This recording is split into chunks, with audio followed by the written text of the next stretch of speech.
Hello students, welcome to my channel. आज हम लोग क्लास 12th फिजिक्स का वेव ऑप्टिक्स चैप्टर से एक बहुत बढ़िया टॉपिक उठाने वाले हैं, interference of light. Wave optics के बारे में थोड़ा बहुत तो सुना होगा ना। लाइट के वेव नेचर के बारे में बात हुई उसमें, है ना। Huygens wave theory, wave front, ऐसे कई टॉपिक्स तुम लोग ने देखे होंगे, सुने होंगे। तो मैं मान के चल रहा हूँ तुम्हें ये तो पता है कम से कम कि वेव फ्रंट क्या चीज़ होती है ना। ये हम मान के चल रहे हैं। तो देखो, इंटरफेरेंस ऑफ लाइट क्या चीज़ होती है। होता क्या है, इंटरफेरेंस ऑफ लाइट में दो सोर्सेज होते हैं।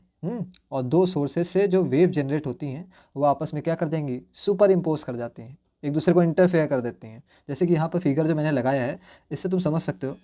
यहाँ पर एक मेन सोर्स ऑफ लाइट था, उस सोर्स ऑफ लाइट के आगे यहाँ पर देखो एक स्लिट बनाई गई है, ऐसे यहाँ पर देखो एक छेद बनाए गए है ना। और यहाँ से क्या हो रही है, दो वेव्स निकली, इसको वेव फ्रंट कहते हैं, हेमिस्फेरिकल वेव फ्रंट, है ना। ये वेव फ्रंट फिर जैसे जैसे निकल रहे हैं एक दूसरे को क्या कर रहे हैं, इंटरसेक्ट कर रहे हैं। इंटरसेक्ट कर रहे हैं मतलब सुपर इम्पोज हो रहे हैं, एक के ऊपर एक वेव चढ़ी जा रही है, चढ़ी जा रही है, ठीक है। तो जब ये एक दूसरे के ऊपर चढ़ती चली जाती है ना, तो एक पैटर्न देखने को मिलता है। ऐसा पानी में भी देखा जाता है, ठीक है। यूट्यूब पे आपको कहीं ना कहीं वीडियो मिल जाएगी, सर्च करना कि इंटरफेरेंस इन वाटर, है ना, तुमको दिख जाएगा। तो ऐसा होता क्या है, यहाँ पर ये जो दो, यहाँ पर देखो सोर्स तो एक ही था, लाइट का एक ही सोर्स था। सामने स्लिट रख दी है जो तुमको दिख रहा है, ये स्लिट है। स्लिट बनाने के लिए क्या करना होता है, मतलब एक कागज़ का टुकड़ा लिया, और उसमें ब्लेड से दो ऐसे लाइनें खींच दी ब्लेड से, है ना। तो एक एक गैपिंग इधर तैयार हो जाएगी, एक गैपिंग इधर तैयार हो जाएगी। जैसे मान लो ये कि तुम्हारे पास पेपर है, एक ब्लेड का कट यहाँ लगाया, एक ब्लेड का कट थोड़ा सा बहुत पास में रखना चाहिए, है ना, ब्लेड का कट यहाँ पे लगाया। तो ऐसे ही है, ये स्लिट है तुम्हारी, ठीक है। तो एक सोर्स को हमने यहाँ पर क्या कर दिया, दो सोर्स में कन्वर्ट कर दिया गया। ऐसा क्यों?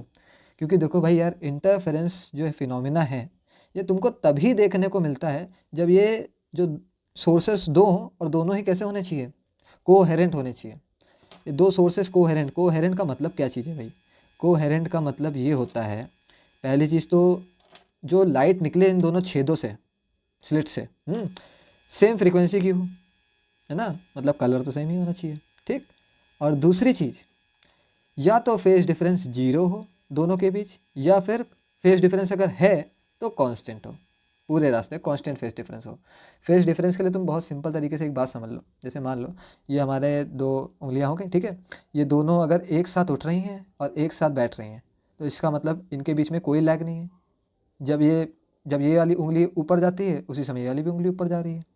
जिस समय ये नीचे आती है, उस समय ये भी नीचे आ रही है। मतलब इनके बीच में जो फेज डिफरेंस है वो क्या हो गया, जीरो फेज डिफरेंस हो गया। साथ में ऊपर उठ रहे हैं, साथ में नीचे आ रहे हैं, कोई फेज डिफरेंस है ही नहीं इनके बीच में।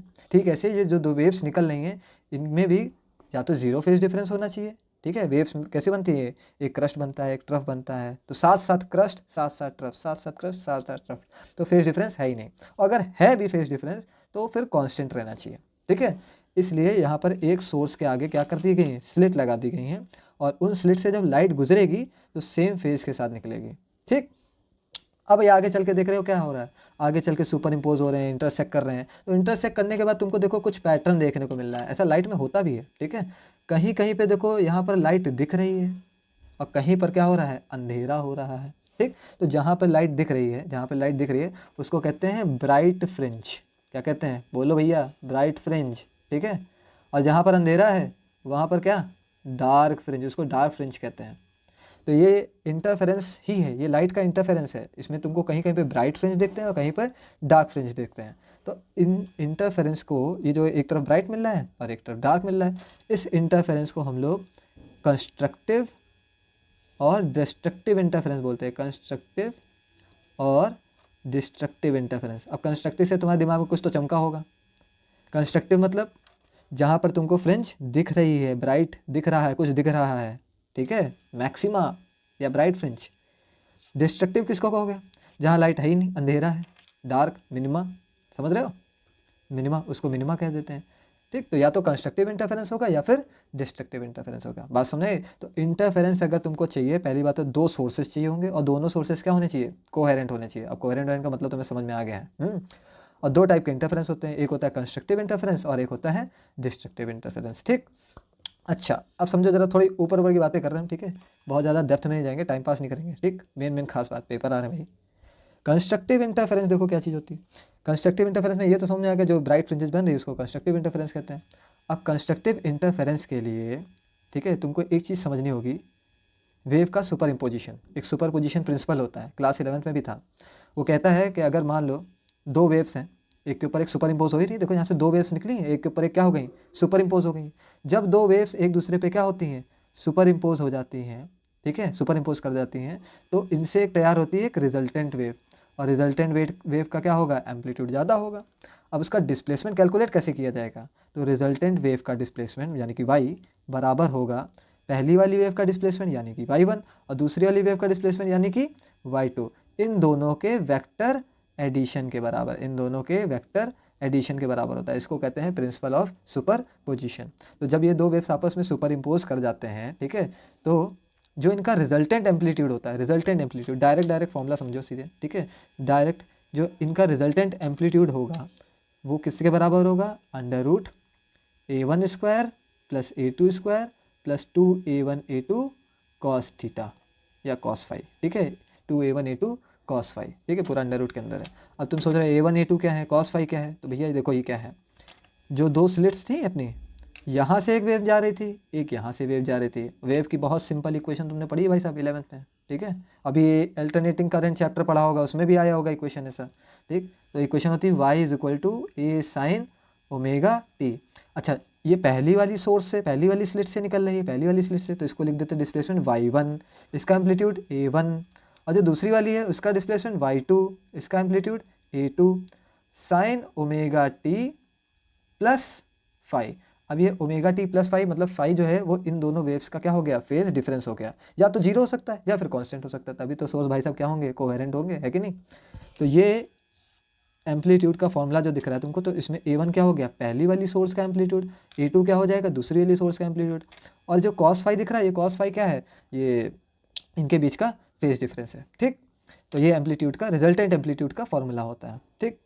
दूसरी तुमको एक बात पकड़ के रखनी है इसमें, इंटेंसिटी, ठीक है, इंटेंसिटी की बात भी समझ लो। इंटेंसिटी जो होती है वो एम्पलीट्यूड के स्क्वायर पे डिपेंड करती है। इंटेंसिटी बोले तो ब्राइटनेस, बस यही समझो, इंटेंसिटी मतलब ब्राइटनेस, ठीक है, कितना ब्राइट है लाइट। तो इंटेंसिटी जो होती है यानी कि ब्राइटनेस जो होती है वो वेव के एम्पलीट्यूड पे डिपेंड करती है, ठीक। प्रोपोर्शनलिटी का साइन हटा दें तो क्या आ जाएगा, के ए स्क्वायर, के कोई कांस्टेंट हो गया। तो रिजल्टेंट इंटेंसिटी क्या होनी चाहिए भाई, दो वेव्स आपस में सुपर इम्पोज हो गई, कहीं पर ब्राइट बना रही हैं, कहीं पे डार्क बना रही है, तो जहाँ ब्राइट बना रही है वहाँ रिजल्टेंट इंटेंसिटी क्या है, या डार्क बना रही है वहाँ रिजल्टेंट इंटेंसिटी क्या है, उसके लिए क्या फॉर्मूला होता है। तो रिजल्टेंट इंटेंसिटी का फॉर्मूला होता है I is equal to, sorry, यहाँ से हम लोग एम्पलीट्यूड के फॉर्मूले से निकाल सकते हैं। एम्पलीट्यूड का ये जो अंडर रूट था उसको उठा के इधर ले आओ, तो क्या बन जाएगा, A square is equal to a1 square plus a2 square plus 2a1 a2 cos phi. Since हमें पता है इंटेंसिटी का फॉर्मूला होता है के ए स्क्वायर, तो ऐसे a1 के लिए क्या लिख सकते हैं, मतलब पहली वाली जो सोर्स होगी उसकी इंटेंसिटी क्या हो जाएगी i1, दूसरी वाली सोर्स की इंटेंसिटी क्या हो जाएगी i2। तो अब क्या लिख सकते हैं, i1 को लिख सकते हैं हम लोग के a1 स्क्वायर, हाँ कि ना, ठीक, और i2 को क्या लिख सकते हैं, के a2 स्क्वायर। अब वैल्यू भर दो जाके एम्पलीट्यूड में, भाई ए स्क्वायर की जगह अपन क्या लिख सकते हैं, आई बाई के लिख सकते हैं, यहाँ से निकालो, ये दे ए स्क्वायर की वैल्यू निकालो तो क्या निकलेगी, आई बाई के। ऐसे a1 स्क्वायर की जगह क्या लिख सकते हैं, I one upon a1 square, sorry I one upon के, और a2 स्क्वायर की जगह क्या लिख सकते हैं, आई2 बाई के, और 2। अब a1 की वैल्यू निकालोगे तो यही वैल्यू क्या आ जाएगी भाई साहब, अंडर रूट में आ जाएगी, आई1 अपॉन के इंटू आई2 अपॉन के, और कॉस फाई जो लिखा हुआ है वो आगे कॉस फाई लिखा रहने देंगे, कॉस फाई, ठीक। अब ये के और के, तो के का स्क्वायर हो जाएगा, फिर अंडर रूट से बाहर आ जाएगा, फिर बाहर के बचेगा, फिर सारे के आपस में क्या हो जाएंगे, कैंसिल। तो आई बराबर क्या आ जाएगा, i1 plus i2 plus 2 under root i1 i2 cos phi, यानी कि जो आई है वो क्या है, इंटेंसिटी, और इंटेंसिटी जो डिपेंड कर रही है वो किस पे डिपेंड कर रही है, कॉस फाई पे। जो भी फेज डिफरेंस होगा उसके हिसाब से इंटेंसिटी चलेगी, नेट इंटेंसिटी, ठीक है। अब कंस्ट्रक्टिव के लिए अलग होगा और डिस्ट्रक्टिव के लिए अलग, मतलब ब्राइट फ्रिंजेस के लिए अलग और डार्क फ्रिंजेस के लिए अलग, ठीक। अब जरा कंस्ट्रक्टिव इंटरफेरेंस और डिस्ट्रक्टिव इंटरफेरेंस के लिए कंडीशन जान लो जरा, सिंपल सी चीज़ें हैं। पहला कंस्ट्रक्टिव इंटरफेरेंस, मस्त एकदम। कंस्ट्रक्टिव इंटरफेरेंस मतलब जहाँ पर क्या बन रहा हो, ब्राइट फ्रिंजेस बन रहा हो। अब ब्राइट फ्रिंजेस के लिए देखो कॉस फाई की वैल्यू मैक्सिमम कितनी हो सकती है, +1, तो कंस्ट्रक्टिव इंटरफेरेंस के लिए कॉस फाई क्या ले लेना, +1। अब कॉस में +1 कब कब वैल्यू होती है, जितने कॉस में इवन पाई ले लो, 0 पाई, 2 पाई, 4 पाई, 6 पाई, कॉस में जितनी भी ये वैल्यूज़ होंगी इन सब पे तुमको क्या मिलेगा वैल्यू, +1 मिलेगा। तो जनरली इसका जो फॉर्मूला होता है वो होता है 2n पाई। 2n पाई की वैल्यू पे कॉस में तुमको सब क्या मिलेंगी, मैक्सिमम वैल्यू मिलेंगी, यानी कि +1 मिलेंगी। ठीक है, तो इस हिसाब से कंस्ट्रक्टिव इंटरफेरेंस में इंटेंसिटी कितनी हो जाएगी, रिजल्टेंट इंटेंसिटी फॉर्मूला याद करो, I1 प्लस I2 था plus 2 under root I1 into I2 और फिर बगल में क्या था, cos फाई था। अब cos फाई की जगह तुम क्या लिख सकते हो, +1 लिख सकते हो, पुट कर दो तो रिजल्टेंट इंटेंसिटी क्या हो जाएगी, I1 plus I2 plus 2 under root I1 into I2।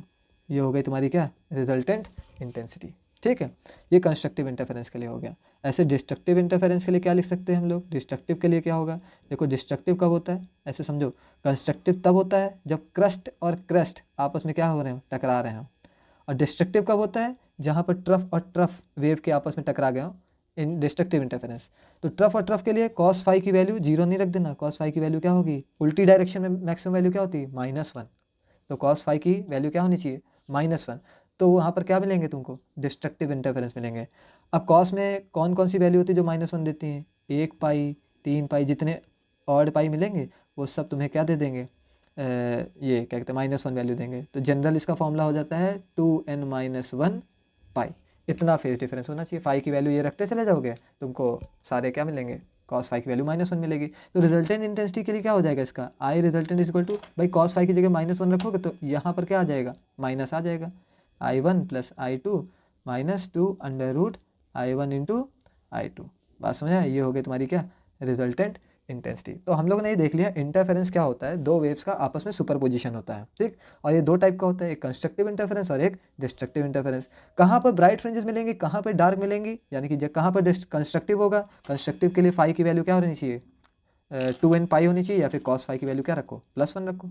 और डिस्ट्रक्टिव इंटरफेरेंस के लिए फाई की वैल्यू क्या रहनी चाहिए, जनरली 2n-1 पाई, और cos फाई की वैल्यू क्या रहनी चाहिए, -1 रहनी चाहिए। हो गया काम, कंस्ट्रक्टिव और डिस्ट्रक्टिव इंटरफेरेंस हो गया।